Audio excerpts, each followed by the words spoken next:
আপনারা হয়তো সিলেটের সাতকরার নাম অনেকেই শুনছেন বা কেউ দেখছেন, কেউ শুনছেন কিন্তু দেখেন নাই, না দেখে থাকলে আজকে দেখে যাবেন।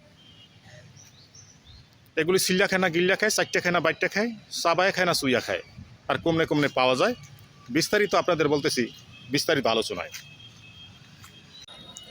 সাতকরা একটি ভিটামিন সমৃদ্ধ ফল এবং এর পুষ্টিগুণ অনেক উন্নত। এতে রয়েছে প্রচুর পরিমাণ ভিটামিন সি, ক্যালসিয়াম ও ফসফরাস।